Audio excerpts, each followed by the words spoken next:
Hello guys, this is Oyan Chaudhary. Now today I'll be showing you my VB.NET desktop application, that is a library automation software built by me. Let's get into it. Here it is. This is called Global Library. It is a library application, a completely automated software for maintaining any kind of library. I mention again, any kind of library hosted on a machine on a library. It's pretty cheap and pretty useful with versatile features embedded in it. Now start with the home screen. There is all the options you can see. As a library member, you have to log in and sign up. That's quite natural. Or even you can search it without just first you may not want to log in or sign up. You might want to search. So there is this option that you can search. Here is different kind of search options that are category search, physics search. Now this is the category search that just I've done. I'm too redundant to do type names and all that. You can try that if you want a copy of it. Category search, just hit search and there it comes the book. Let's get back into the main page again. Now there is another one, it is sign up option. Suppose you are new to that organization and you want to sign up. It is pretty easy busy. You have to deal with all these hurdles before signing up. First of all, you have to correctly type or retype your password and give a valid email and phone number. All type of security checks are done here. It's not a fake one. After you sign up, you can log in with your credentials and be very careful that you don't remove or you don't forget your password. And if you forget, there is also an option, but that not which is intended.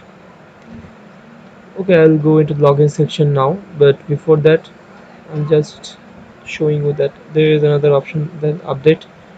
It is still under development. You can tap update, and if there is an update available, it will download it on a machine automatically. You don't have to worry about that, and it will install it then. Let's go into the login section. Here is login section. There is three kind of logins, as you can see. It's quite natural. Student login, teacher login, and admin login. Admin login means who is a library administrator who maintains all the user database, student database, or teacher database. He is above all functionalities. He is admin login, and or student login, like you and me, who is student and types likes to access a feature. Now I'd like to mention one thing, that I'm adding it as my portfolio sections video, and you can visit the complete library software's documentation in my GitHub project. I have GitHub repository under the same name, which the link will be provided with you or share with you. You can check it out easily because there are a lot of functionalities in this software. I may not complete it in one single video. There are a lot of functionalities added. So just I'm telling you the basic functionalities. Student teacher admin. Let's log in as student. And the thing I was saying, that's if you forget a password, there is an option. Don't need to panic. There is, you just enter your valid mail ID, and you will be given the password back. But that's not intended. It's security purposes are still under development. And let's show you the admin section. It is very much interesting. Suppose I'm logging in as admin. Don't see my password, please. Here is a toggle button which will help you see the password. Okay, let's log. Now here it says welcome. This is the panel, admin panel, most interesting and full of feature admin panel. There is a short feature which is pretty useful too, the admin information. Now there is, I was just saying that there is the duty of administrator is maintaining books, students, and teachers. Let's go to the book section. There it is. all the list of books. I know it's pretty small, but don't go by the books counts. It's a demo one. You can add it on your own, like this section here. If you don't select anyone and try to insert, update, and delete, it will update it in the local copy of your library. And to be specific, I just had to mention that I'm using a local Microsoft local SQL server, local SQL database, which is completely on you of your own. This database is not shared with anyone other, any other one, any other person. So this database remains on your own machine that software is installed. So you can update, insert, delete, whatever you want. These are just demo values given to guide you through the process.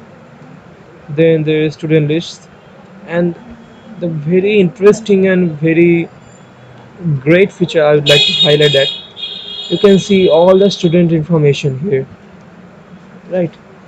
First investment starting from all this, and then books he has in his disposal, and the dates of the books and dates of renewals and all the things, and even fines. But there is no password section. If you watch it carefully, there is no password section. It is security is for the security of the user. Even you cannot give, as the password policy says, you cannot give a password to anyone, even not the administrator. So I have intentionally left that field blank, left that field aside. That's one of the striking features, I would guess. And even in the teacher section, you can see there is no password place, because you are been okay. You manage your books, students, but you are not supposed to see others' password, right? That's the security check is available for everyone.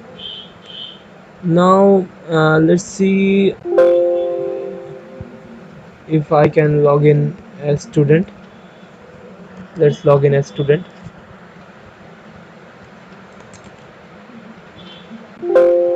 Now just you saw that there is two field password, one field username. Now I'd like to say that these are all for testing purposes, not, and you cannot give this type of username and password. I just told you know that in the registration form there are many security checks will be bound to follow that if you want to register. So you are not allowed to give this kind of username and password. These are all for demo checks. So I am now in the book search section. Now if I click here, this is my profile showing my name, username, etc., and this will show the books details, total fines, etc. Okay. Now if I want to suppose search a book like previous one, I'm to read it into search and type and search. Let's go and read some physics. Okay, here it is. Now let's issue the book. Oh yes, the book is issued. Now you can see that. Here it is. The book is issued. Hooray! Let's go and read physics. Okay, right. Now another feature is, if you want to return a book, then you can return it from right now, from right here, and then a request will be sent to the administrator. He'll check the database. He'll check the book. If you have returned the book, he will update the database completely. Now if I click return, it will clear from your dashboard, but will not be cleared from the main database. Okay, so it's for temporary purpose. After some hours, after some time, it will get back again if the administrator is not processing the request. Okay, so let's log out from here, and we should show another feature. I like just told you that you can search even if you're not logged in, but there is another cool feature. You can even see the details of the book, but unfortunately you cannot issue it. Okay, you cannot issue it. You must log in first to access this feature. That's quite obvious for a library. Okay, right. Now let me show you another interesting and very cool feature.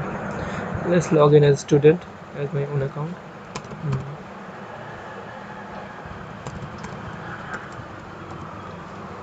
Dive in. Yes, welcome. Thank you.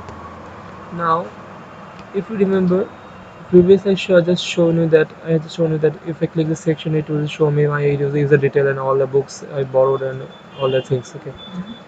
Now, if you remember, there is one section which was kind of shaded or blurred. It was pay fine section, which I earlier told you that there is also provision of possible fines that if you override the deadlines and don't return the book within the deadline, you have to pay the fine.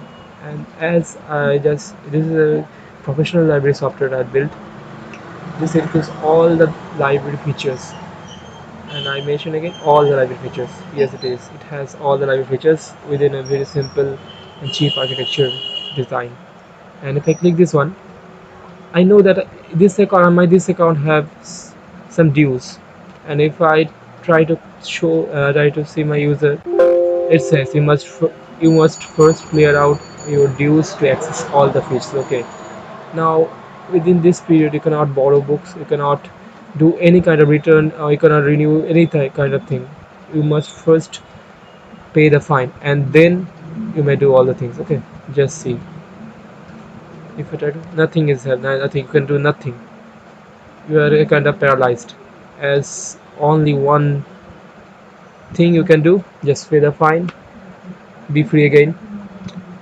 You cannot return or renew right now. Okay. Oh, I have 407 rupees fine. Oh, that's like quite a lot.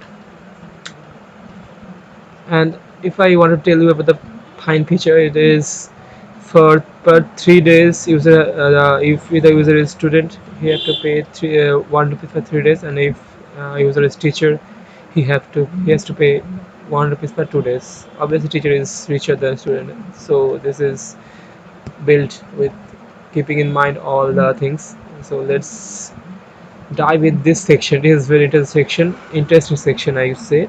It is still under development. It is a kind of a demo process which can be utilized. This is section. Would you want to pay that now? Let's say yes. Now this is the section I was talking about. This is the one of the greatest features of this library. Now this is the Autolib feature, this is the wallet of this library. This is interesting. As you could say that if you sign up and you can add a wallet, add some money in this account also, so that you can pay that fee using this account's balance. Okay. Now global library time payment. You have rupees 407 rupees due. This is quite a lot. Now, as I say that this is even is in an under development phase, so you might find this quite vulnerable or it's quite natural, but believe me, this is under development, and when it will become finished, it will look awesome.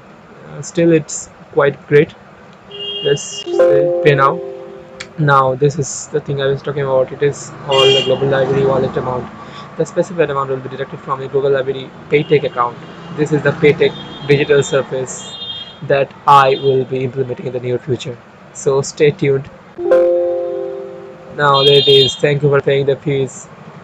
Maybe you've got an email in your registered mail ID with the bank that, or with a wallet's subscribed mail ID that you accounts has been debited with 407 rupees. Blah blah blah. Okay.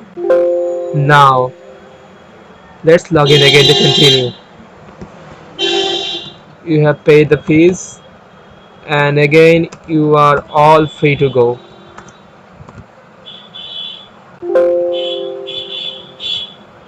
Just hit that, and it is you are free.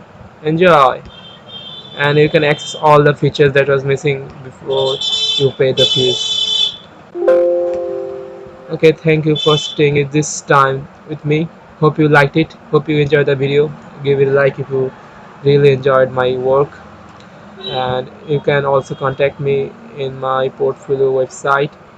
You can we can discuss about any kind of freelancing projects, or you wanna build a new website or software on Android app, anything. Okay, goodbye for now. Stay tuned, stay hooked, and I'll be uploading for more interesting videos in the near future. Thank you.